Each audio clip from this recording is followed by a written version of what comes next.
बांग्लादेशी आ गया, नेपाली आ गया, म्यांमार का आ गया। बिहार को लज्जित करते हैं। वही विदेशी के वोट से नरेंद्र मोदी जी प्रधानमंत्री बन गए।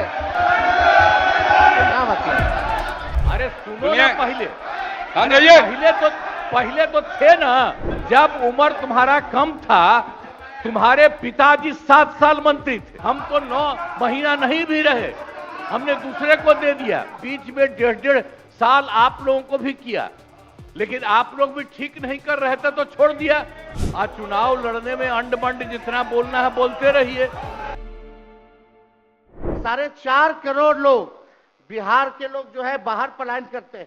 राज्यसभा में ये हमारे सांसद द्वारा सवाल पूछा गया, लेबर मिनिस्ट्री जवाब देती है कि लगभग 3 करोड़ बिहारी रजिस्टर्ड हैं लेबर जो बाहर रहते हैं, तो नॉन रजिस्टर्ड को आप मिला ले तो 4.5 करोड़ जो बिहार के लोग जो हैं वो बाहर रहते हैं। कुछ काम के लिए जाते हैं, कुछ छोटी अवधि के लिए जाते हैं, कुछ लंबे अवधि के लिए जाते हैं, लेकिन वोट देने वो बिहारी आते हैं महोदय। अब डर है कि उन लोगों का भी जो है वोटर लिस्ट से नाम जो है महोदय कट जाएगा। यहाँ 2 उप मुख्यमंत्री बैठे हैं, दोनों उप मुख्यमंत्री सूत्र के हवाले से बयानबाजी शुरू कर दिए कि बांग्लादेशी आ गया, नेपाली आ गया, म्यांमार का आ गया।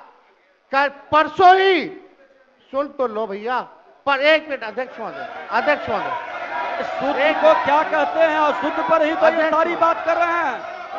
नहीं, सूत्र पर बैठो ना भाई, ये जनता को भरमाने का खेल बंद करें। नहीं अध्यक्ष महोदय, ये बरगला रहे हैं बिहार की जनता को। बहुत हल्के आदमी सिंडी बनाने वाले हैं। आप सूत्र के आधार पर ही क्या क्या सब गंभीर विषय पे चर्चा चल रही है। बिहार को लज्जित करते हैं। चुनाव आयोग का क्या मतलब?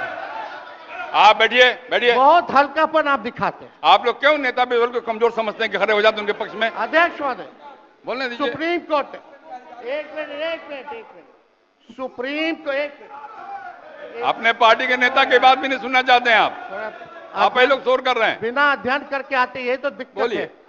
सुप्रीम कोर्ट में मामला अध्यक्ष महोदय चल रहा है और कल ही चुनाव आयोग ने एफिडेविट, चुनाव आयोग में हलफनामा दिया है 780 पेजों का। उस 780 पेज में कोई विदेशी, नेपाली, बांग्लादेशी, म्यांमार, घुसपैठे का कहीं भी जिक्र नहीं है। वही विदेशी के वोट से नरेंद्र मोदी प्रधानमंत्री बन गए। वही विदेशी वोट से नरेंद्र मोदी जी प्रधानमंत्री बन गए। अरे अब तू चुनाव जीत गए। नेता विरोधी दल इधर देख के बात करिए ना, इधर देख के बोलिए। इधर देख के, उधर क्यों देखते हैं आप? इधर देखो यार, इधर क्या देखो? बीजेपी के 52,986 पंजीकृत बीएलए ने कभी भी विदेशी नागरिकों के मामले चुनाव आयोग के सामने नहीं उठाए। बीएलए आपको जो इस संबंध में कहना कहिए ना, ये आरोप प्रत्यारोप का जगह नहीं भैया। ये विषय वैसा नहीं कि इसमें आरोप प्रत्यारोप किया जाए। अब बात ये है कि आज का दिन पहले क्या है, सब लोगों को अपना अपना जो देता है तो उसी को ना सुनने का समय है। तो अरे सुनो ना, पहले तो थे ना। ये तरीका होगा तो नहीं होगा बोलने के लिए, किसी को नहीं दिया जाएगा। अब बात ही बोल रहा है। अरे काहे के लिए बोल रहे हो? जब उम्र तुम्हारा कम था, तुम्हारे पिताजी 7 साल मंत्री थे और उसके बाद तुम्हारी माता 7 फिर मंत्री रही, आज तुम मुख्यमंत्री रहे। और उसके बाद क्या उस समय की स्थिति है? अगर चाहोगे तो पहले क्या था और उसके बाद से जब 20 साल हुआ, हम तो 9 महीना नहीं भी रहे, हमने दूसरे को दे दिया। और सारा का सारा बीच में 1.5 साल आप लोगों को भी किया, लेकिन आप लोग भी ठीक नहीं कर रहे थे तो छोड़ दिया। अब हम लोग जो साथ में रहे शुरू से, अब उन्हीं के साथ सब दिन रहेंगे। अभी सब जो बोलते रहता है, आप बताइए, तो जब भी इन लोगों का कोई काम आता है, आई बोलते हैं तो इन लोगों के हित में हम काम करते हैं। अरे पहले का बजट आपका क्या था? और कितना ज्यादा हम लोगों ने सबके लिए किया है, आज 3 लाख से भी ज्यादा।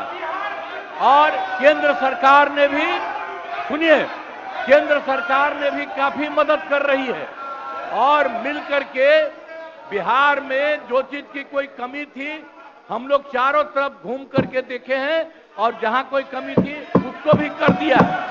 तो अब मामला है कि चुनाव लड़ना है तो भाई चुनाव लड़िए, और चुनाव लड़ने में अंड बंड जितना बोलना है बोलते रहिए। लेकिन आप एक बात हम कहते हैं, अरे 2-3 गो महिला है, अभी बताओ कि पहले कोई महिला को कुछ दिया था? कोई महिला को दिए थे? अरे हम ही ने 50% किया, बैठो ना कुछ किया। अरे इसकी माता थी तो उसी पर ना बोल रहे हो, क्या है?